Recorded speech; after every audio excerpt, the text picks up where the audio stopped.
యోహాను సువార్త 5వ అధ్యాయం 44వ వచనంలో రాస్తుంది, అద్వితీయ దేవుడి వలన వచ్చు మెప్పులు కోరక ఒక్కని వలన ఒకడు మెప్పు పొందుచున్న మీరు ఎలాగో నమ్మగలరు అని యేసు ప్రభువు ఇక్కడ ఈ విషయాన్ని మనకు తెలియజేస్తారు. ఇక్కడ మెప్పు అనే ఒక పదాన్ని మనం చూస్తున్నాం. ఏంటంటే అది మెప్పు. మెప్పులు 3 రకాలు. ఒకటి దేవుడు ఇచ్చే మెప్పు, 2 మనుషులు ఇచ్చే మెప్పు, 3 మనల్ని మనమే మెచ్చుకునే మెప్పు. కొంతమంది జీవితంలో మనము ఈ లాస్ట్ 2 చూస్తాం. ఒకటి మనుషుల మెప్పు కోసం చాలా తపన పడతా ఉంటారు. పొరపాటున వాళ్ళు బాగా పాటపడినప్పుడు, వాళ్ళు బాగా ఏదైనా మంచి యాక్టివిటీ చేసినప్పుడు, మంచి ప్రసంగం చేసినప్పుడు ఎవరు మెచ్చుకోలేదనుకోండి, వాళ్ళు చాలా హర్ట్ అయిపోతారు, చాలా ఫీల్ అయిపోతారు. కదిలించల్లా అడుగుతారు, ఏంటి ఎలా చెప్పారు ఈరోజు ప్రసంగం, ఎలా కూడా వేసాను కదా, బాగా చెప్పాను కదా, సూపర్ చెప్పాను,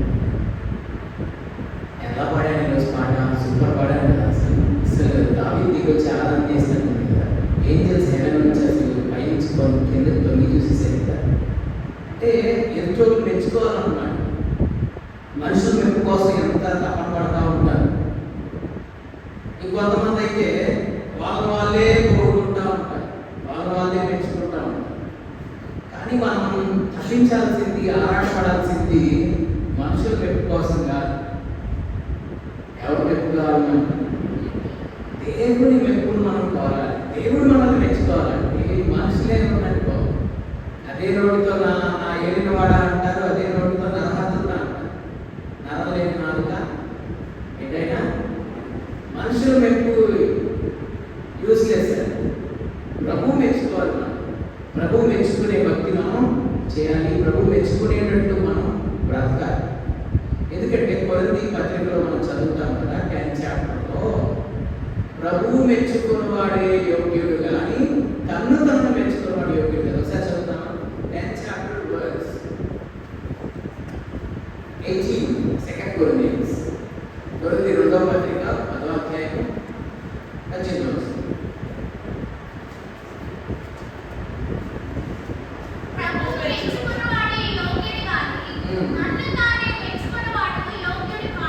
రాయబడిన మాట ఏంటంటే ప్రభువు మెచ్చుకునేవాడే యోగ్యుడు.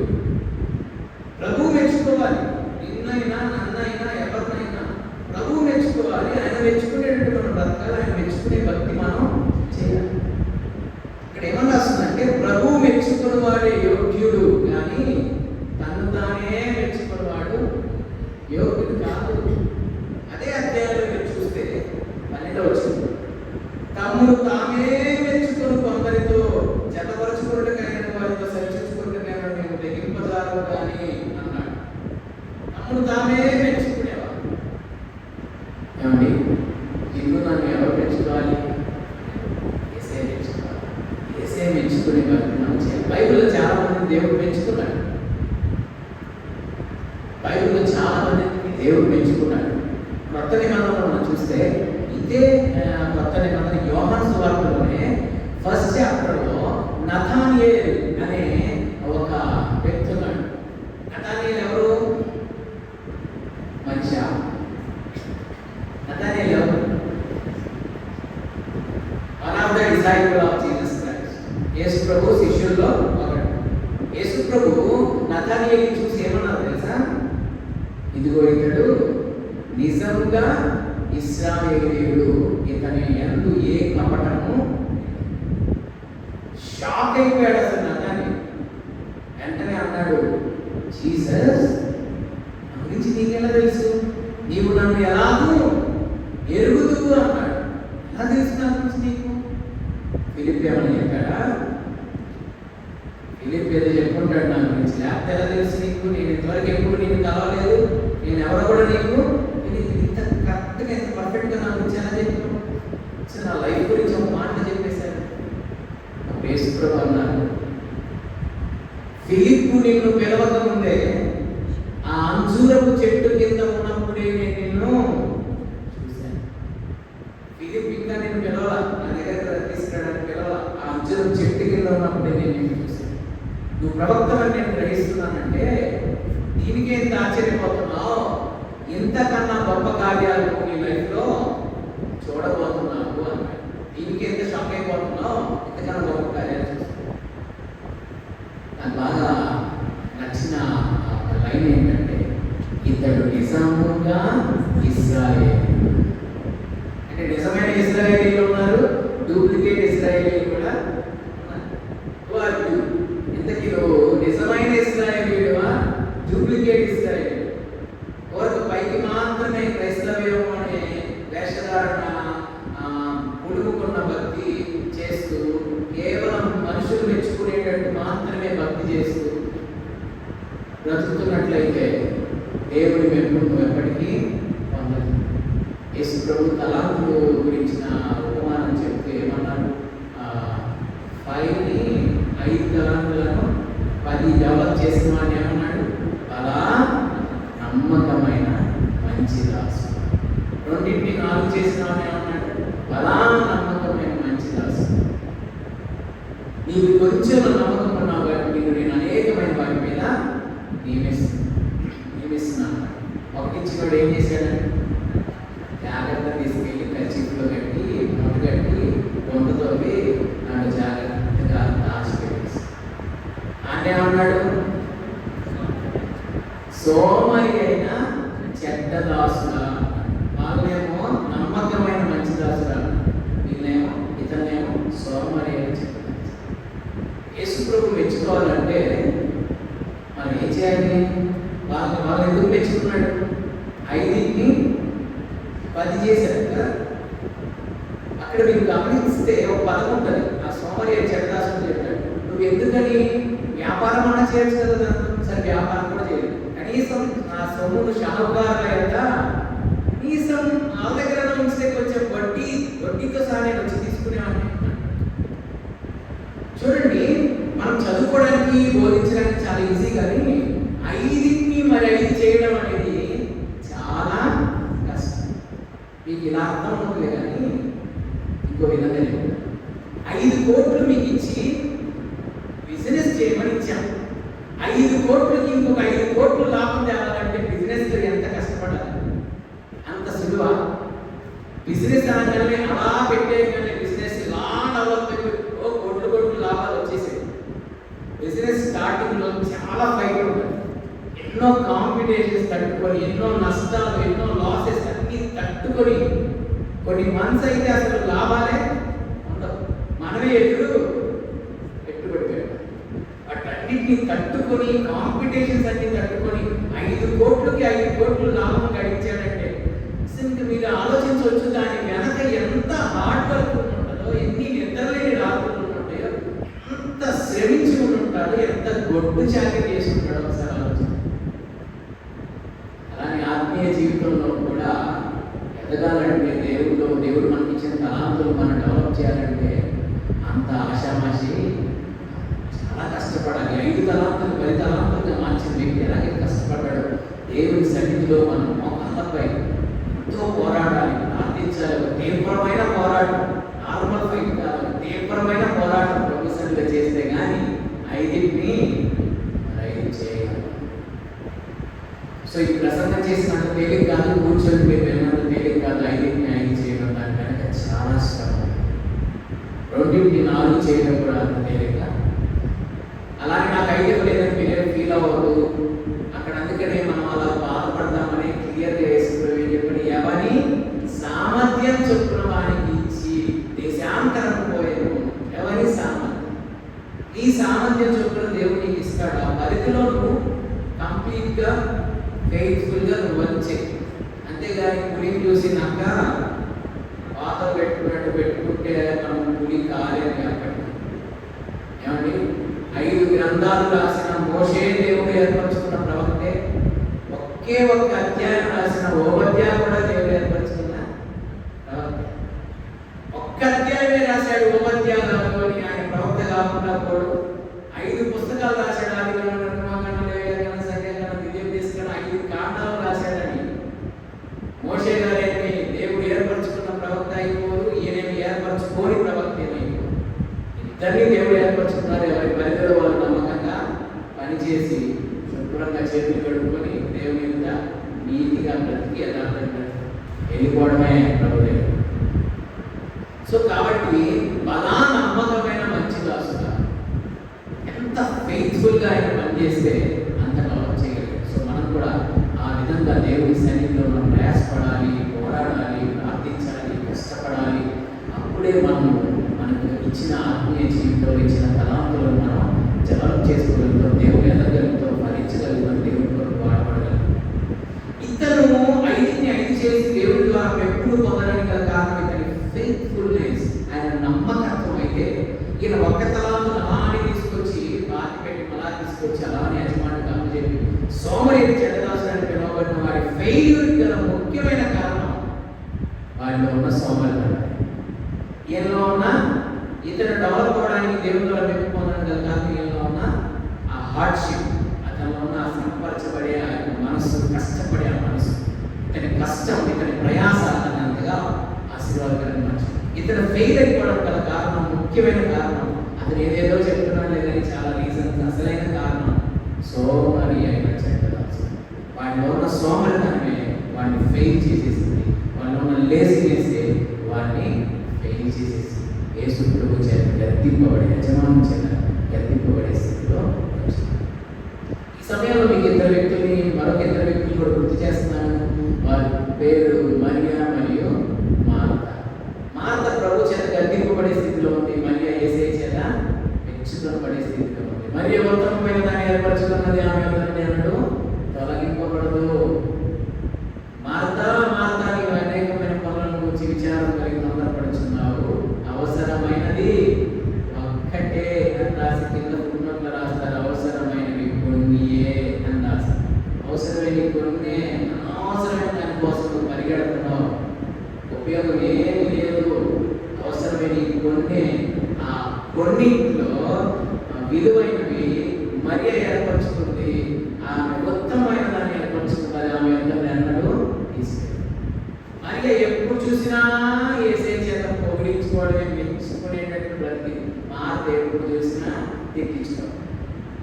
కొంతమంది అంటారు, పాస్టర్ గారు ఎప్పుడు వాళ్ళని పొగుడుతాడు, మమ్మల్ని మాత్రం ఎప్పుడు తిడతానే ఉంటారు. మరి నువ్వు చేసే పనులు అంటున్నాయి, నువ్వు చేసే పనులేమో అంటుంటాయి. తిడుతున్నారు పాస్టర్ గారు, కల్పిస్తారు ఎప్పుడు అనుకుంటారు. నువ్వు చేసే పనులు ఏమో కరెక్ట్గా ఉన్నాయా? అరే నేను ఇలా ఉండబట్టే కదా నన్ను ఇలా అంటున్నాను, ఇలా చేయకపోతే ఇలా అంటారు కదా అని అలా ఆలోచించదు. నన్నే అంటారు.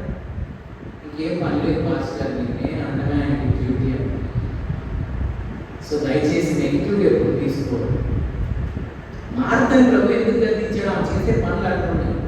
ఏం చేస్తుందంటే వంట చేయడం తప్ప, ఇంటికి వచ్చి యేసు ప్రభుకి మరి జీడిపప్పు వేసి సేమియా కాసేయడం తప్ప అంటే మంచిదే, కానీ అక్కడ ఒక ప్రయారిటీ అనేది ఉంటుంది. ఆయన బాధ అనేది వదిలిపెట్టి నువ్వు ఏది పట్టుకున్నా అదంతా యూస్లెస్ అనే అర్థం. ప్రయారిటీ అనేది ఒకటి ఉంటుంది. దేవునికి నువ్వు సమయం ఇవ్వకుండా, దేవునికి మొదటి స్థానం ఇవ్వకుండా, నువ్వు దేనికి స్థానం ఇచ్చినా, సమయం ఇచ్చినా అది వేస్ట్ అనే అర్థం.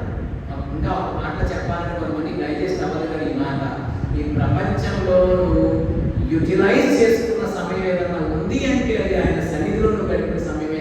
మిగతాదంతా మట్టిలో పోయేదే. ఇదేమన్నా మిగతా సమయం అంతా నువ్వు ఖర్చు పెట్టినంతా ఈ లోకం వరకు మాత్రమే, అది గతించిపోయేది. దేవుని కొరకు నువ్వు గడిపిన సమయమే, అది నిత్యము నిలిచేది. అదే నువ్వు కరెక్ట్గా యూటిలైజ్ చేసుకున్న సమయం నీ ఎంటైర్ లైఫ్. కాబట్టి మార్త వల్ల గద్దింపబడే స్థితిలో మనం ఎప్పుడు ఉంటామంటే, దేవునికి మొదటి స్థానం ఇవ్వకుండా మిగతా వాటికి ఇస్తాం. చూసారా, ఒక మొన్న చెప్తా ఉన్నారు, పాస్టర్ గారండి మా మమ్మీ ఉన్నారండి, మా మమ్మీ అనవసరమైన పనులన్నీ ముందు చేస్తుందండి, అవసరమైన పని మాత్రం లాస్ట్లో చేస్తుంది అని చెప్పి. అనవసరమైనవి ఫస్ట్ చేస్తారంట, అవసరమైనది లాస్ట్లో పట్టుకుంటారు. మనం కూడా ఒకవేళ ఉన్నాయో, అవసరమైనది ఒక్కటే అని యేసు ప్రభు చెప్తున్నాడు. అవసరమైనది కొన్ని, అవసరమైన దాన్ని మనం పక్కన పెట్టేసి అనవసరమైన వాటి అన్నిటి వెనుక మనం సమయాన్ని వృధా చేసుకుంటే రేపు యేసు ప్రభు చేత మనం కూడా మార్పులాగా గద్దింపబడే స్థితిలో మనం కూడా మిగిలిపోతాం. మరియ వలె యేసు మెచ్చుకునేటువంటి భక్తి ఈ రోజు నుంచి మనం చేయాలని ఆశపడాలి. అలాంటి జీవితం నాకు ప్రభు అని ప్రభు సన్నిధిలో ప్రార్థన చేయాలి. ఎక్కడ చూసినా చూడండి, మరియకి ఇంకా ఆయన పాదాలు తప్పితే ఇంకా వేరే ప్రపంచం లేదని. లాజరు చనిపోయినప్పుడు 11వ అధ్యాయం వచ్చి ఎక్కడ పడింది? ఆయన పాదాల మీద పడింది. ఓకే, లూకాసు వార్త 10వ అధ్యాయంలో ఆయన పాదాల దగ్గర కూర్చొని ఆయన బోధ వినిపించింది కదా. తర్వాత యేసు ప్రభు లాజరు వాళ్ళ ఇంట్లో థ్యాంక్స్ గివింగ్ ప్రేయర్ పెట్టారు. లాజరుని చనిపోయి బతికించారు జీసస్ క్రైస్ట్. వాళ్ళు కృతజ్ఞత గుడికి పెట్టుకున్నారు. యేసు ప్రభు శిష్యులు పిలిచి కృతజ్ఞత గుడి పెట్టినారు. మరి సిస్టర్ గారేమో వంట దగ్గరే ఉంది. ఇంకా ఆ దర్శనం అన్నమాట. ఆ దర్శనం అంతా ఇంకా అదే. అప్పుడు వంట దగ్గర ఉంది. ఏమేం చేస్తుంది? ఆ కూటంలో కూడా మిక్కిలి విలువ గల జటామాంసి అత్తరు సేరున్న తీసుకొని వచ్చి పగలగొట్టి ఆయన పాదాల మీద, ఆయన తల మీద, ఆయన పాదాల మీద పోసి పాదాల దగ్గర పోసి ఆయన మన తెలంగాణ దగ్గర అల్లాడిపోతా ఏం మరి ఎక్కడ పోయామని వచ్చి ఇంటికి వచ్చి చూస్తే ఎక్కడ ఉంది? ఏసే పాదాల దగ్గర వచ్చింది. ఏం పని ఎప్పుడు చూసినా ఇంకా అక్కడే ఆయన పాదాల దగ్గర. ఎవరు చేస్తారు ఈ వంటలని, కూరలని, కర్రీస్ అని? ఏంటి కృతజ్ఞత గురించి మనందరికీ వచ్చిన భోజనం అని ఏర్పాటు చేయాలి. ఇంక వేరే ఆలోచన ఏముంది? ఎప్పుడు చూసినా ఆయన పాదాలే. అలానే మిగతా అన్ని పక్కన పడేసేమని చెప్పట్లేదు. ప్రయారిటీ ఆ విషయంలో ఫెయిల్ అయితే మాత్రం మనం ఫెయిల్ అయిపోతాం. ప్రయారిటీ మొదటి స్థానము ఏసే. అప్పుడు మన జీవితంలో మనల్ని కూడా అన్నింటిలో ఆయన మొదటి స్థానంలో ఉంచుతాడు. మొదటి స్థానం నీ లైఫ్లో ఆయన ఇస్తే ఆయన నిన్ను మొదటి ప్లేస్లో ఉంచుతాడు. నువ్వు ఫస్ట్ ప్లేస్ ఆయన ఇస్తే ఆయన నీకు ఫస్ట్ ప్లేస్ ఇస్తాడు. సో కాబట్టి ఒకవేళ మనం ఆ విషయంలో ప్రయారిటైజింగ్ చేసే విషయంలో మనం ఫెయిల్ అయిపోతున్నామో ఆ విషయంలో మనం ఈ రోజున పశ్చాత్తాపడాలి. దేవా, నేను అనవసరమైన వాటికి సమయం ఇస్తూ అవసరమైన వాటిని నేను వెనకేసేస్తాను. నిన్ను వెనకేసేస్తాను. దేవా, నిన్ను వెనకేసేస్తాను. నీ ప్రార్థన, నీ సహవాసం, నీ వాక్యం ఇవన్నీ వెనకబడేసేసి అనవసరమైన చెదాలను తీసుకొచ్చి ముందు పెట్టుకున్నాను. నన్ను క్షమించలేవే నుంచి నేను మొదటి స్థానం మరెవరైనా తీర్మానంలోకి వచ్చి ఆ విధంగా నువ్వు జీవించడం ప్రారంభిస్తే మరియు మెచ్చుకున్నట్టుగా వేసే నిన్ను కూడా మెచ్చుకోలే ఆ స్థితిలో మనం వస్తాం. మూడో వ్యక్తి ఎవరు తెలుసా? ఫస్ట్ ఎవరు చెప్పారు? అకాన్య. 2 మరియా. మూడో వ్యక్తి అంటే పాత్రికంలోకి వచ్చేద్దాము. యోగ గ్రంథం 1వ అధ్యాయం 8వ వచనంలో భూమి మీద అతని వంటి వాడు లేడని యోగు తన గురించి తాను చెప్పలేదండి. యోగు గురించి దేవుడు చెప్తున్నాడు. సార్ చెప్తారా?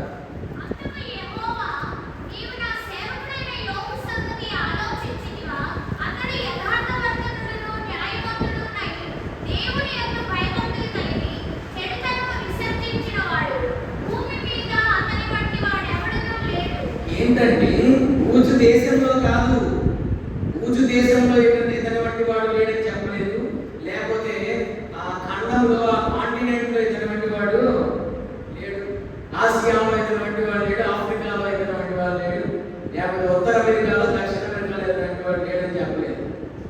భూమి మీద ఎంటైర్ వరల్డ్, ఎంటైర్ ప్లానెట్ ఏ సాక్ష్యం అసలు మన గురించి గుంటూరులో ఇట్లాంటి వాళ్ళు గుంటూరులో ఇట్లాంటి వాళ్ళు ఎదుగుతాడు అసలు మన గురించి.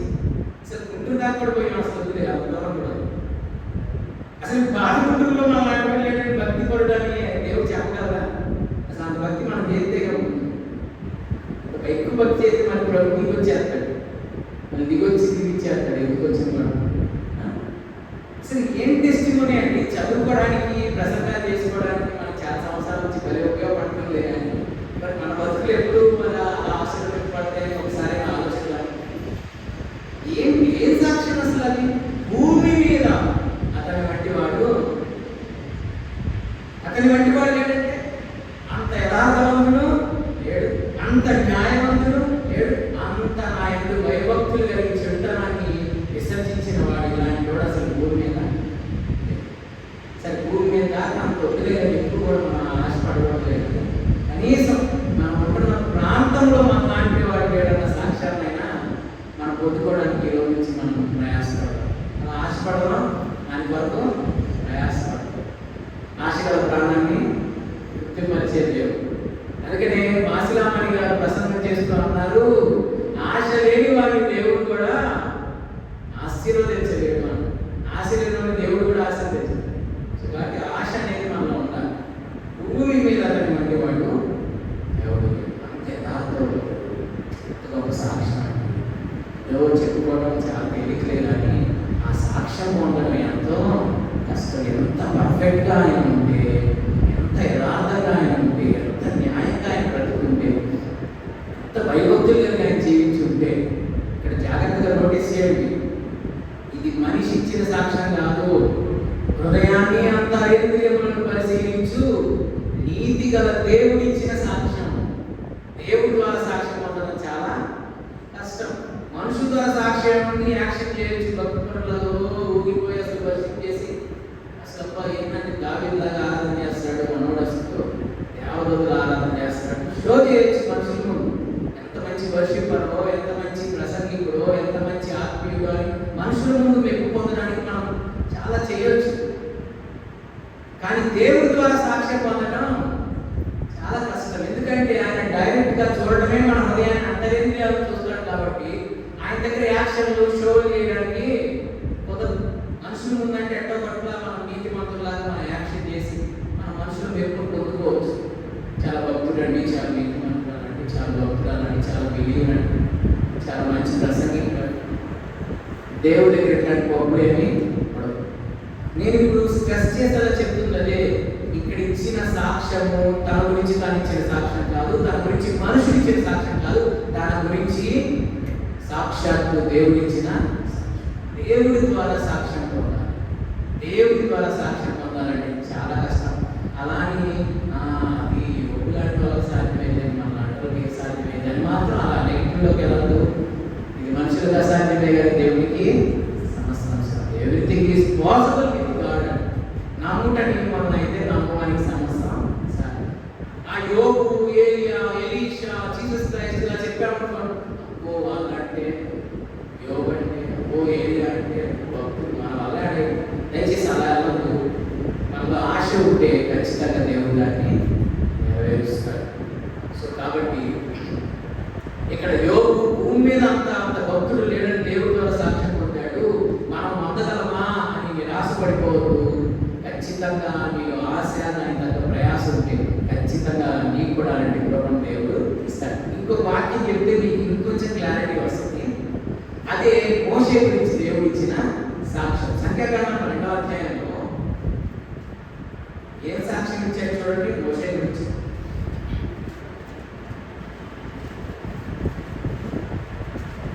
సంఖ్యాకాండం 12వ అధ్యాయం 3వ వచనం.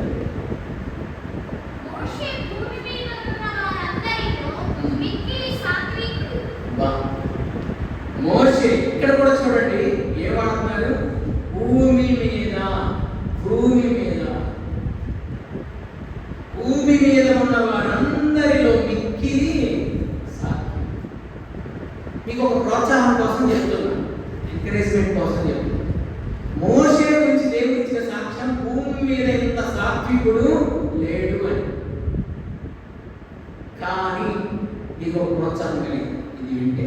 ఏంటో తెలుసా, మోషే పుట్టినప్పటి నుంచి అంత సాత్వికుడేమి. మీకు మోషే గురించి ఫుల్ క్లారిటీ రావాలంటే నిర్గమాకాండం 1వ అధ్యాయం 2వ అధ్యాయం చదివితే మీకు ఫుల్ క్లారిటీ వస్తుంది. మెయిన్లీ 2వ చాప్టర్.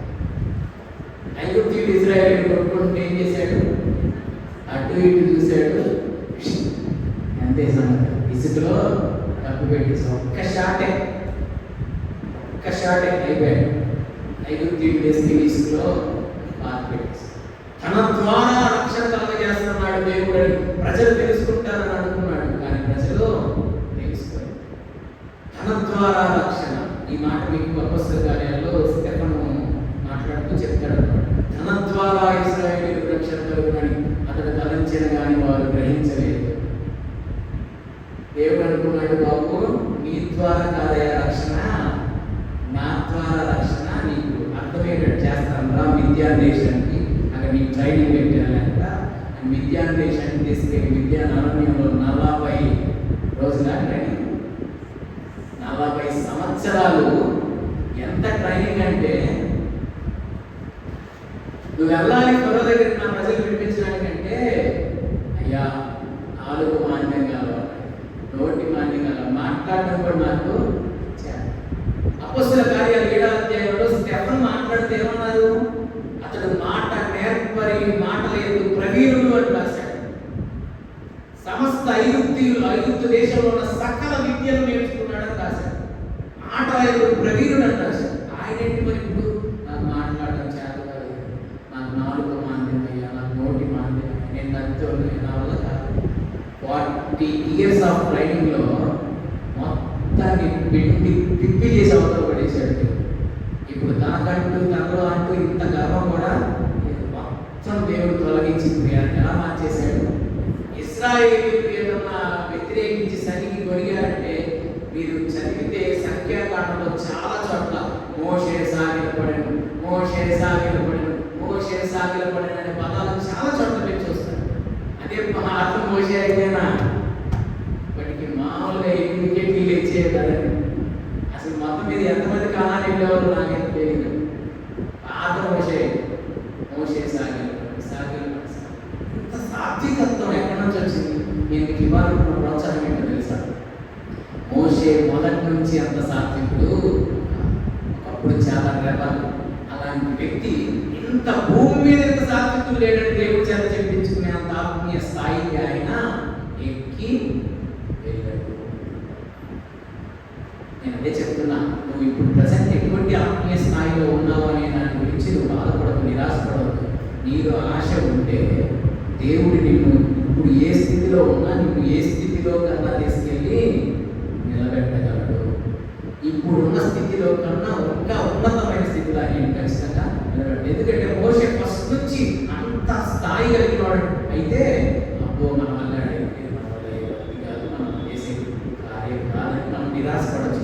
మోషే భూమి మీద ఉన్న వారందరూ ఫస్ట్ నుంచి మిక్కిలి సాత్వికుడే కాదు, ఫస్ట్లో చాలా రెబలియస్గా ఉన్న ఈయన ఇప్పుడు ఇంత సాత్వికుడు ఎలా అయ్యాడు? దేవుడు ఆయన్ని అలా చేశాడు. సో నువ్వు ఆశపడితే ఖచ్చితంగా ఈ రోజు నువ్వు ఎలాంటి స్థితిలో ఉన్నా భవిష్యత్తులో నువ్వు అలాంటి స్థితిలో ఉండవు.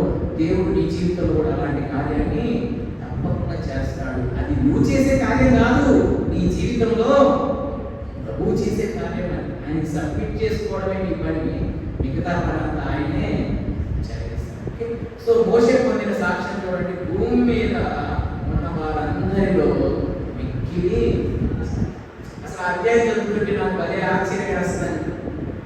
ఒకప్పుడు ఐగుప్తుని చంపేసి ఇసుకలో పెట్టిన మోషే వాళ్ళ సిస్టర్ గారు, ఏది నువ్వేనా పాస్టర్ గారు, నువ్వేనా రెవరెంట్, నువ్వేనా బిషప్, నువ్వేనా పరిశుద్ధులు, మీ పరిశుద్ధులు కాదా, మేము ప్రార్థన చేయగలుగుతారు, మేము ప్రవచనాలు చెప్పట్లేదా, మేము పాటలు బాగాలేదా, మేము కూడా రాయలేదా పాటలు, ఎర్ర సముద్రం దాటిన తర్వాత 15 అధ్యాయం పాట రాస్తున్నారు, బిర్యానీ కదా, మేము రాయలేదు పాటలు, మేము చేయలేదు సేవ, నువ్వే పెద్ద భక్తులు అనుకుంటున్నాం అని చెప్పేసి ఇష్టం వచ్చినట్టు మాట్లాడారు. మోషే ఏం మాట్లాడలేదు. ఆ మాటలు ఎవరు విన్నారు? దేవుడిని అర్జెంటుగా దిగొచ్చేసేసి రండి మేఘం దగ్గర. వెంటనే మిరియాముకి కుష్ఠరోగం వచ్చేసి. నాకు బాగా నచ్చిన విషయం ఏంటంటే సంఖ్య 12వ అధ్యాయంలో కుష్ఠ వ్యాధి గల వ్యక్తిగా మారిపోతే మోషే అంట ఎలుగెత్తి ప్రార్థన చేస్తున్నాడంట, Lord please heal her Lord. చూడండి 12వ అధ్యాయం 11వ వచనం. మోషే ఎలుగెత్తి దేవా దయచేసి ఈమెను బాగు చేయమని యెహోవాకు మొరపెట్టు. మనం కనుక ఆ ప్లేస్లో ఉంటేనా ఇది ఇంతే కావాలి, నాతో పెట్టుకునేది అంత పెట్టుకుంటే ఎలా ఉంటుంది చూసావుగా, అర్థమైందిగా. ఒకసారి నాతో పెట్టుకుంటే ఈసారి వికెట్ కూడా ఉండదు అని అనేవాళ్ళం. మోషే ఉన్నాడు, దేవా ప్లీజ్ అయ్యా ఈమెను బాగు చేయయ్యా, ప్లీజ్ అయ్యా. చూడండి అసలు ఎలా యేసయ్య మనసు చేసిన దేవుని మనసు, దేవుని ప్రేమతో నిండిపోయాడు. ఇంకా ఆయనలో అసూయ కానీ, ద్వేషం కానీ, మత్సరం కానీ, అసలు ఈ లోక సంబంధమైన శరీర కార్యాలు ఏమీ లేవు. ఎవరన్నా ప్రార్థన చేస్తారా? మనం ఇంత బాగా పడతాం కానీ రాగాలు తీసి ఆ సిచ్యువేషన్ వచ్చినప్పుడు మాత్రం పైకి వెళ్ళకపోయినా పైకి ఉండదు.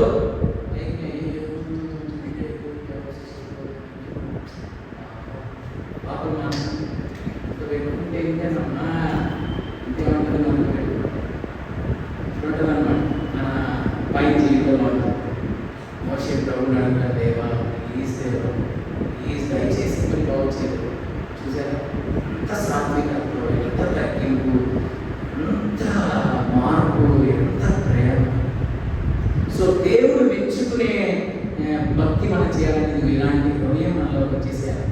ద్వేషం ఉండకూడదు. మనల్ని తిట్టేవాడిని కూడా మనం ప్రేమించాలి. హింసించేవాడిని కూడా కోసం కూడా మనం ప్రార్థన చేయాలి. మనల్ని దూషించే వాడి కోసం కూడా మనం దీవించాలి.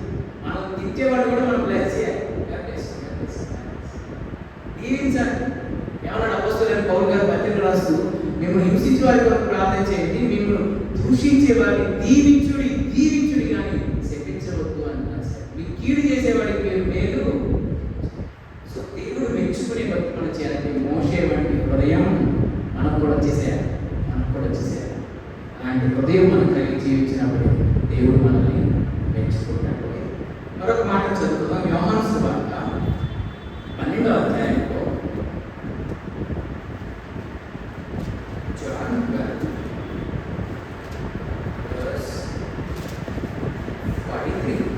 యోహాను 12:40.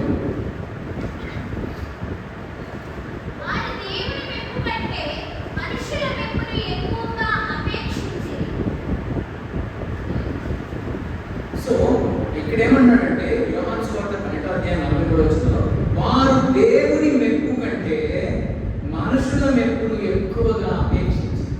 ఎవరంటే వాళ్ళు పైవచనం చేస్తే మీకు అర్థమవుతుంది.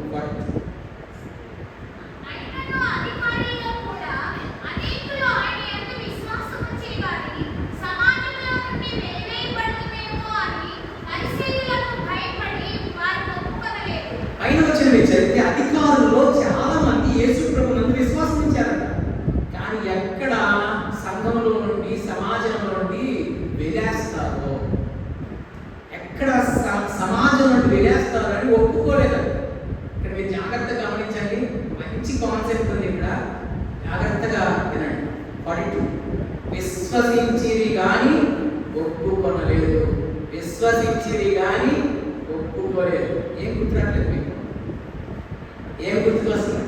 బైబిల్లోకి వచ్చిన గుర్తు రావాలి. విశ్వసించారు కానీ ఒప్పుకోలేదు. రోమన్స్ చాప్టర్ 10, రోమపత్రిక 10వ అధ్యాయం 9వ వచనం. అదేమనగా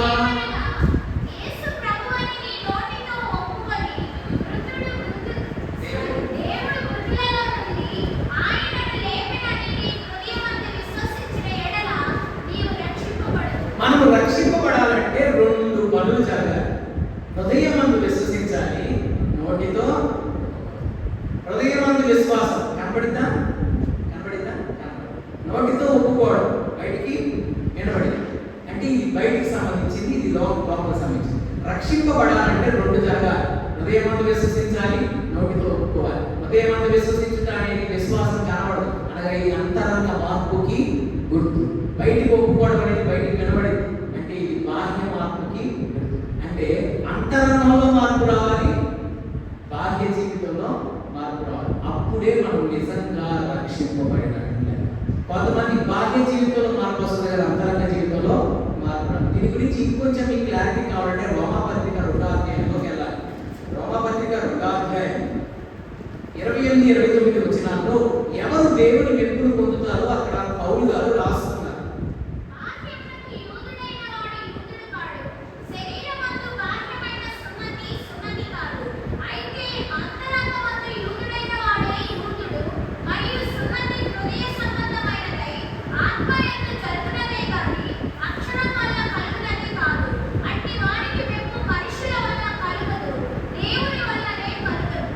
అట్టి వానికి మెప్పు మనుషుల ద్వారా కలగదు. మనుషుల మెప్పు కోసం మీరు ఆరాటపడకండి, తపన పడకండి, దానికోసం మీరు ప్రాకులాడకండి, దాని గురించి అసలు బాధపడండి. మనుషుల మెప్పు కోసం మీరు ఆరాటపడద్దు. ఈ రోజు నుండి మనుషుల మెప్పును మీ లైఫ్లో మీరు అసలు ఎక్స్పెక్ట్ చేయొద్దు. దేని మీద మీ ఫోకస్ ఉండాలంటే దేవుడు మెచ్చుకునేటట్టు బ్రతికించాలి. ఎవరు నా గురించి ఏమనుకున్నా నాకు అనవసరం. ఎవరు నా గురించి ఏమనుకున్నా నాకు అనవసరం. మనుషులు చూసామనుకోండి, ఇంక అంతే సంగతులు. నా అక్కడే ఆగిపోవాలి, ఇంక ముందుకి వెళ్ళదు. ఒక తండ్రి ఒక కొడుకంట గాడితో కొనుక్కున్నాను. గాడితో కొనుక్కొని గాడి తీసుకుని వెళ్దాం, ఇద్దరు గాడి మీదకి వెళ్తా ఉన్నారంట. కొనుక్కుని వాడుకోవడానికి కదా, కారు కొనుక్కుని చూసుకోవడానికి, చూసుకోవడానికి వాడుకోవడానికి. కొనుక్కొని పోనీ ఇద్దరు ఆ గాడి మీద ఎక్కి వెళ్తా ఉంటే ఒక ఊరు దాటి వెళ్తాక ఆ ఊరు వాళ్ళు అంటున్నారు, దున్నపోతులా ఉన్నారు అసలు చూడ పాపం ఒక గాడి మీద ఇద్దరు కూర్చొని దున్నపోతులాగా వెళ్తున్నారు, ఎంత బాధపడుతున్నాయి పాపం వీళ్ళకి పోయినాక అనేది ఆ చెవుల్లో పడి ఇలా అనుకుంటున్నారు. ఎందుకు లేని ఇద్దరు కిందకి దిగి దాన్ని సింగిల్గా నడిపించుకుంటా ఇల్లు నడుచుకుంటారు. ఇంకో ఊరు వచ్చింది. ఇంకో ఊరు వాళ్ళు ఏమనుకుంటారంటే ఎంత తెక్కలో ఇల్లు గాడి కొనుక్కొని ఉపయోగించుకోకుండా ఇక్కడ పక్కన నడుచుకుంటూ వెళ్తున్నారు, ఖాళీ గాడి ఉండేస్తారు. ఎట్లా కూడా బాగాలేదు, ఇది కూడా వీళ్ళు ఇలా అనుకుంటారు కష్టని తండ్రి ఎక్కి కూర్చొని పిల్లవాడి నుంచి తండ్రి ఎక్కి కూర్చొని వెళ్తున్నాడు. ఇంకో ఊరు వచ్చి వాళ్ళు ఏమంటున్నారు, దున్నపోతులా ఉన్నాడు, పిల్లలు నడిపిస్తాడు, అసలు ఆ తండ్రి చక్కగా ఎక్కి కూర్చున్నాడు, పిల్లలు నడిపిస్తున్నాడు అని చెప్పేసాడు. ఎట్లా కూడా లాభం లేదని చెప్పేసి ఏమిటికి వాళ్ళని ఎక్కించి ముందుకు వెళ్తుంటే ఇంకో ఊరు వచ్చి వాళ్ళు ఏమన్నా తెలుసా, అరే కుర్రాడు నువ్వు చక్కగా నడవచ్చు కదా, అసలు వాళ్ళ మీద పెద్ద వయసు అసలు ఆయన నడిపెడుతున్నావు ఏంటా అని చెప్పేసాడు. ఇక అర్థమైన విషయం ఏంటంటే మనకి ఏం చేసినా కానీ ప్రజలకు నచ్చదు, ఏం చేసినా కానీ ఏదో ఒక కామెంట్ చేస్తున్నాడు. అందుకనే దేవుడు మెచ్చినట్టు దేవుడికి నచ్చినట్టు మనం బ్రతికితే చాలు. ఎవరు ఏమనుకున్నాం మనకి అసలు అనవసరం, దాని మీద మనం ఫోకస్ పెట్టద్దు, మనుషుల వైపు అసలు చూడదు. దేవుడి దృష్టిలో నువ్వు పర్ఫెక్ట్గా ఉన్నావా, దేవుడి దృష్టిలో యథార్థంగా ఉన్నావా లేదా అనేది ఒక్క దాని మీద ఫోకస్ పెట్టి ఆయన ఎప్పుడు పొందుకునేటట్టు బ్రతుకుతూ ఆయన వైపు చూస్తూ మనం ముందుకు వెళ్ళిపోవాలి. చూడండి, అట్టి వాడికి మెప్పు మనుషుల వలన కలగదు, దేవుడి ద్వారానే కలుగుతుంది అన్నాడు. ఎవరికంట ఇక్కడ రెండు పదాలు వాడుతున్నాడు. బాహ్యమునకు యూదుడైన వాడు యూదుడు కాదు, శరీరమందు బాహ్యమైన సున్నతి సున్నతి కాదు, అయితే అంతరంగమందు యూదుడైన వాడు యూదుడు, మరియు సున్నతి హృదయ సంబంధమైనది ఆత్మయందు జరుగునదే కానీ అక్షరం వల్ల కలుగుతుంది కాదు. ఇక్కడ రెండు విషయాలు రాస్తున్నాడు. బాహ్యమునకు యూదుడు, అంతరంగమందు యూదుడు. రెండవది బాహ్యమునకు సున్నతి, అంతరంగమందు సున్నతి. సున్నతి అనేది శరీరానికి కాదు జరగాల్సింది, హృదయానికి జరగాలి, ఆత్మలో జరగాలి అంటున్నాడు. శరీరానికి జరిగే సున్నతి కాదు, హృదయానికి జరగాలి సున్నతి.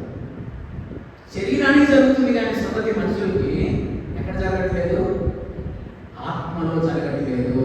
అంటే బాహ్యానికి గెటప్లు మారుతున్నాయి కానీ లోపల సెటప్ మారట్ల. బాహ్యానికి గెటప్ మారుతుంది కానీ అంతరంగ జీవితం చాలా మందిలో మార్పురాట్ల. అయితే గుర్తుపెట్టుకోండి, బాహ్యమునకు నువ్వు యూదుడిగా ఉంటే మనుషులు వైపు పొందుతావు, అంతరంగంలో యూదుడిగా బ్రతికితే దేవుని వైపు పొందుతావు.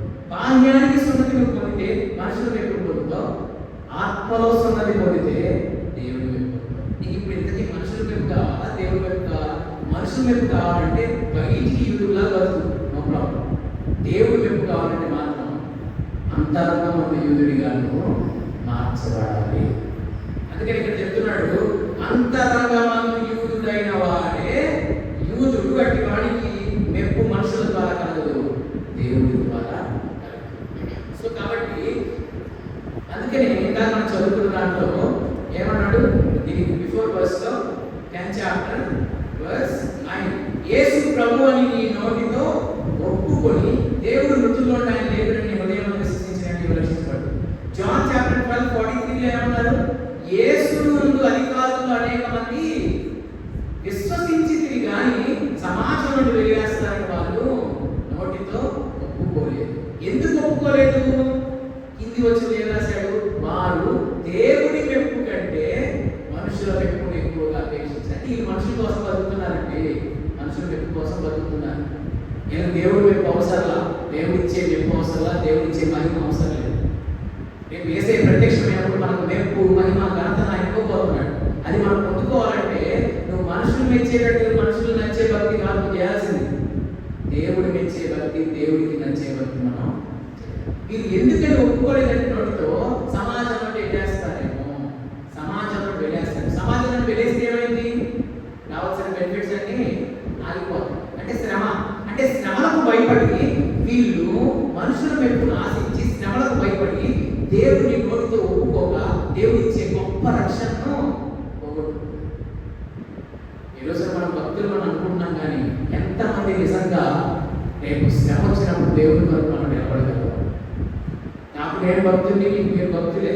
కానీ నీ భక్తి నా భక్తి ఎప్పుడు తెలిసిందంటే రేపు అగ్నిలో దేవుడు పరీక్షించినప్పుడు తెలుస్తుంది. నువ్వెంత భక్తిపరుడో, నేనెంత భక్తిపరుడో, మనం ఎంత భక్తిపరుడు. మనకు మనం భక్తులు అని అనుకుంటే కాదు, శ్రమ వచ్చినప్పుడు నిలబడే తీరు మీద ఆధారపడి ఉంటుంది నీలో ఎంత విశ్వాసం ఉంది అని. అబ్బా అసలు ఏ భక్తులు నుండి ఆ శత్రుపేష 7 అంతలు అగ్ని అధికం చేసినా కానీ దేవుడి కోసం స్టాండ్ అయి ఉన్నారంటే బాబోయ్, అసలు ఏం ఫెయిత్ అసలు వాళ్ళు. మరి ఈ మధ్య ఒక చిన్న వీడియో క్లిప్ చూశానండి, నేను చిన్న వీడియో క్లిప్ చూశాను. శత్రుపేష గురించే ఉంటారు కదా, 5 ఫార్మేస్ ముందు రాజు వాళ్ళని మనం ఛాన్స్ ఇస్తున్నాను మీకు, వాటికి ఇస్తున్నారు విగ్రహానికి సాగిపడాలంటే అయినా సరే వాళ్ళు సాగిపడరు. అది బైబిల్లో చదివేదానికన్నా ఆ సీన్ అలా చూసినప్పుడు ఎంత టచ్ అయిందంటే నా హార్ట్కి. ఈ సిచ్యువేషన్ ఎలా నిలబడ్డారా మీకు, ఎలా నిలబడ్డారు దేవుడి కోసం. నువ్వు నేనైతే నిలబడగలను. ఒకసారి ఆలోచన. భక్తి నేను చేస్తానని అనుకుంటే కాదు, శ్రమ వచ్చినప్పుడు దేవుడి కోసం మనం. వీళ్ళు ఎందుకు ఒప్పుకోలేదంటే సమాజంలో చేస్తారేమో, ఒక శ్రమ వస్తుందని, ఒక శ్రమకు భయపడి ఏసే ఒప్పుకోలేదండి. దేవుడు మెప్పుడు కాదనుకున్నారు, దేవుడు మహిమ మాకొద్దనుకున్నారు, మనుషుల కోసం బతుకుతున్నారు వీళ్ళు. దయచేసి అలాంటి స్థితిలో మనం ఉన్నాం. కొన్నిసార్లు మనుషులు ఫీల్ అవుతారని, మనుషులు హట్ అవుతారని, మనుషులు మెప్పించడానికి ఎన్నోసార్లు దేవుడిని లొక్కపెట్టిన సందర్భాలు మన జీవితంలో చాలా. ఎవరసలు చాలా మంది నాకు చెప్తా ఉంటారు, అన్నా మా ఫ్రెండ్స్ టికెట్ బుక్ చేశారు సినిమా టికెట్ బుక్ చేసాము, రాకపోతే అసలు టికెట్ వేస్ట్ అయిపోయింది, మాకు ఎంటర్టైన్మెంట్ ఉండదు అని అన్నారు. ఫీల్ అవుతారని వెళ్ళాను, ఫీల్ అవుతాను. ఇక్కడ మనుషులను సంతోష పెట్టడానికి ఎవరిని తప్పు పెట్టాము? దేవుడిని తప్పు పెట్టాము. మనుషులు ఎప్పుడు కోరుకున్నాం కానీ ఇక్కడ దేవుడు ఎప్పుడు కోరుకోవాలి. ఒకసారి ఆలోచన చేయండి.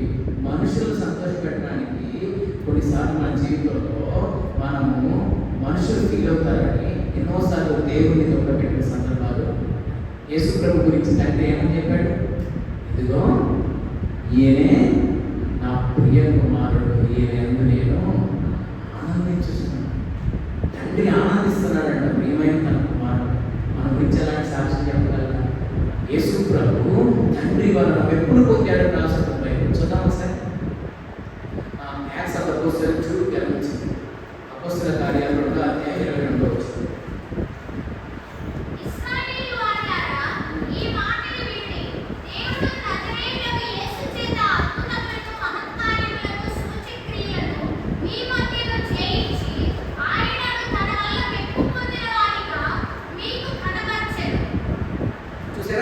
ఆయనను తన వలన మెప్పు పొందిన వానిగా మీకు కనపరిచాడు. యేసు ప్రభు ఈ లోకంలో జీవించినప్పుడు ఎలా జీవించారో తెలుసా? తండ్రి మెచ్చుకునేటట్లు. తండ్రి గర్వంగా చెప్తున్నాడు ఏమని? ఇదిగో ఈయనే నా ప్రియమైన కుమారుడు, నా ప్రియమైన కుమారుడు అని గర్వంగా సగర్వంగా చెప్తున్నాడు. కొన్నిసార్లు మనము చేసే చేష్టలను బట్టి మన పేరెంట్స్ వీడు నా బిడ్డ అని చెప్పుకోవడానికి కూడా వాళ్ళు షేమ్గా ఫీల్ అవుతారు. అదే మంచి పొజిషన్లో ఉన్నారనుకోండి, మంచిగా అందరిలో మంచి సాక్ష్యంలో ఉన్నారనుకోండి, తండ్రి ఎలా చెప్పుకుంటాడు? అసలు ఎక్కడో ఉన్నా సరే కదిలించాలా లేదు, అక్కడ ఉన్న వ్యక్తి ఎవరు అనుకున్నారు? నా కొడుకే, నా కూతురయ్యా, నా కొడుకే అంత గర్వంగా చెప్పుకుంటాడు. యేసయ్య మన గురించి అంత సగర్వంగా మన గురించి చెప్పుకోవాలి. ఇతడు నా కుమారుడు, ఇతడు నా కుమార్తె. చూడండి హెబ్రీ పత్రికలో చెప్తున్నాడు. హెబ్రీ పత్రిక 11వ అధ్యాయం. యేసయ్య మెచ్చుకునే భక్తి ఈ రోజు నుంచి మనం చేయాలి. ఆ విధంగా మనల్ని మనం సెర్చ్ చేసుకున్నాం. ఏ విషయాల్లో ఆయనకి ఆయాసకరమైన అనుభవాలు మనకు ఉన్నాయో, ఆయన దొక్కపెట్టే కార్యాలు మనకు ఉన్నాయి, వాటిని మనం ప్రభు సన్నిధిలో ఒప్పుకొని పోరాడి విజయాన్ని పొందుతాం ప్రభు సన్నిధిలో. హెబ్రీ పత్రిక 11వ అధ్యాయం 16వ వచనం.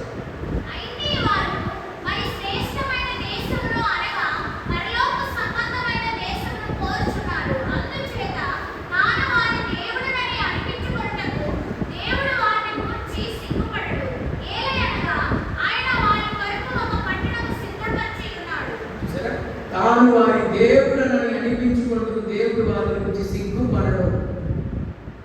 తాను వారి దేవుణ్ణి నడిపించుకోవడానికి, మనం ఆయన జన్మ నడిపించుకోవడానికి దేవుడు సిగ్గుపడుతున్నాడా లేదా ఆయన కనిపిస్తున్నాడా ఒకసారి ఆలోచించండి. ఇతను నా కుమారుడు అని దేవుడు చెప్పుకోవడానికి సిగ్గుపడేటట్టుందా? అంత అసహ్యంగా మన జీవితం లేదు. ఇతను నా కుమారుడు, యేసు ప్రభు గురించి తండ్రి చెప్పాడు, ఇతను నా ప్రియమైన కుమారుడు. మన గురించి తండ్రి చెప్పగలరా? యేసే చెప్పగలరా? ఇది నా ప్రియమైన కుమారుడు, ఇతను నా ప్రియమైన ఏమన్నాడు? తాను వారి దేవుణ్ణి అనిపించుకున్నటకు ఆయన వారిని గురించి సిగ్గుపడడు. నిన్ను గురించి సిగ్గుపడే స్థితిలో ఉన్నావా? దేవుడు నిన్ను గురించి సిగ్గుపడే స్థితిలో ఉన్నావా? సిగ్గుపడని స్థితిలో. నేను అబ్రహాము దేవుడను, ఇస్సాకు దేవుడను, యాకోబు దేవుడని సగర్వంగా దేవుడు మోషేతో అంటున్న పగలో మోషేతో మాట్లాడు. నేను అబ్రహాము దేవుడు. వారి దేవుడని చెప్పుకోవడానికి దేవుడు సిగ్గుపడలేదు. మన దేవుడని చెప్పుకోవడానికి ఆయన రేపు సిగ్గుపడతాడు. ఆ విధంగా మన జీవితం ఉంటే ఒకసారి ఆలోచించేద్దాం. సో ఈ రోజు నుంచి మనము దేవుడు మన గురించి తన కుమార్తె అని చెప్పుకోవడానికి సిగ్గుపడే స్థితిలో మనం ఒకవేళ ఉంటే, ఆ విషయంలో ఏ విషయంలో మనం అలా జీవిస్తున్నాం, ఆ విషయంలో మనం దేవుడి సరి చేసుకున్నాం. మన దేవుడు అని చెప్పుకోవడానికి, మన తండ్రి అని చెప్పుకోవడానికి ఆయన సిగ్గుపడే స్థితిలో ఉండకూడదు. ఆయన సంతోషించే స్థితిలో అలాంటి జీవితం మన జీవితం, అలాంటి కృపా దేవుడు మనకు దయచేయాలి. ప్రార్థించాలి. మహాపరిశుద్ధుడు అయిన ప్రేమ గల తండ్రి, మీకు స్తోత్రాలు చెల్లిస్తున్నాను. దేవా, ఒక యోగు వలె మీరు మెచ్చుకునే భక్తి చేయడానికి మీరు మాకు సహాయం చేయండి. ఒక మర్య వలె మీరు మెచ్చుకునే భక్తి చేయడానికి సహాయం చేయండి. దేవా, మీకు ఆయాసకరమైన అనుభవాలు ఏవైతే మాలో ఉన్నాయో, సోమరి అయిన చెడ్డ దాసుగాని ఆ వ్యక్తి పిలిపించుకున్నాడు. అలాంటి స్థితిలో ఒకవేళ మేము ఉన్నామేమో, మమ్మల్ని క్షమించండి ప్రభు. ఏ విషయంలో మేము అలా జీవిస్తున్నాము, ఆ విషయంలో మేము రియలైజ్ అవ్వడానికి, దేవా, మమ్మల్ని మేము సరి చేసుకోవడానికి సహాయం చేయండి. కొన్నిసార్లు మనుషుల్ని సంతోషపెట్టడానికి మిమ్మల్ని దొక్కపెట్టిన అనుభవాలు మా జీవితంలో చాలా ఉన్నాయి. క్షమించండి ప్రభు. మొహమాటానికి పోయి మనుషులు ఎవరో ఫీల్ అవుతారని మిమ్మల్ని బాధ పెట్టిన సందర్భాలు ఏవో ఉన్నాయి. ఇక నుంచి మనుషుల మెప్పు కొరకు కాదయ్యా, ఈ మెప్పు కోసం బ్రతికే జీవితం మీరు మాకు దయచేయండి. ఒక మోషే వల్ల మీరు మెచ్చుకుని భక్తి చేయాలి, ఒక నతానీయుల వల్ల మీరు మెచ్చుకుని భక్తి చేయాలి.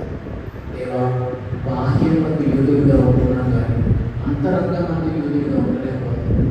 దేవా, బాహ్యములకు బయటికి అయిపోయిన నామకాంత నిలువెచ్చని వేషధారణ క్రైస్తవ్యం వదిలిపెట్టి అంతరంగమందు యూదులుగా బ్రతికే కూడా మీరు మాకు దయచేయండి. శరీరమందు సున్నతి జరుగుతుంది కానీ బాహ్య గెటప్లో మార్పు వస్తుంది కానీ దేవా, అంతరంగమందు హృదయానికి సున్నతి జరగట్లేదు, ఆత్మలో సున్నతి జరగట్లేదు, అంతరంగంలో సున్నతి జరగట్లేదు. దేవా, అంతరంగమందు సున్నతి జరిగే ఆ అనుభవంలో మమ్మల్ని నడిపించండి. మా హృదయానికి సున్నతి చేయండి, ఆత్మయందు మాకు సున్నతి చేయడానికి సహాయం చేయండి. మీకు వందనాలు చేస్తున్నాను ప్రభు. మీకు స్తోత్రాలు. సమాజంలో నిర్వేస్తారేమో అని మనుషుల మెప్పులు కోరుకొని మిమ్మల్ని ఒప్పుకోలేదయ్యా. అలాంటి వారిగా మేము దేవా, ఒకవేళ మేము మా మాటల్లో అలా లేకపోయినా మా క్రియల్లో మేము అలా ఉన్నామేమో, మమ్మల్ని మేము సరి చేసుకుంటూ సహాయం చేయండి. మనుషుల మెప్పును దేవుడి మెప్పు కన్నా ఎక్కువగా వారు అపేక్షించి అని రాయబడి మా జీవితాల్లో కూడా నీ మెప్పు కన్నా మనుషుల మెప్పు కోసమే ఎక్కువగా మేము బ్రతికామేమో, అపేక్షించామేమో, కోరుకున్నామేమో. మనం క్షమించి సరిచేయండి. ఇక నుంచి మనుషుల మెప్పు కంటే ఎక్కువగా నీ మెప్పు కోసం ప్రభు ఈ రోజు నుంచి మేము బ్రతకాలి. ఇదిగో ఇతడు ఈయన నా ప్రియమైన కుమారుడు, ఇతని ఎందుకు నేను ఆనందిస్తున్నానని తండ్రి యేసయ్య గురించి మీరు ఎలా చెప్పారు, మా గురించి కూడా అలా చెప్పగలిగేటట్లు అన్ని విషయాల్లో మమ్మల్ని మేము సరి చేసుకోవడానికి మీరు మాకు సహాయం చేయండి.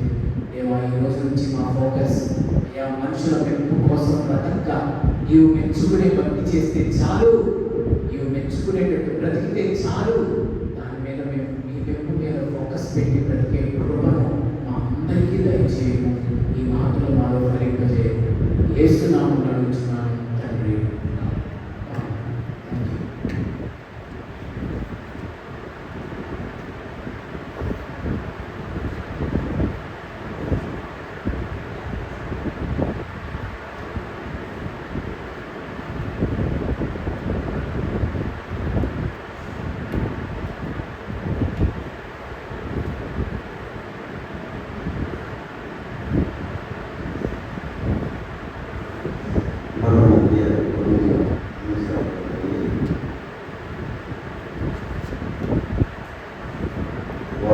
అన్నింటిలోనూ ప్రార్థన చేయాల్సిందిగా కోరుతున్నాం. అలాగే సేవకుల నిమిత్తము సేవ విస్తరణ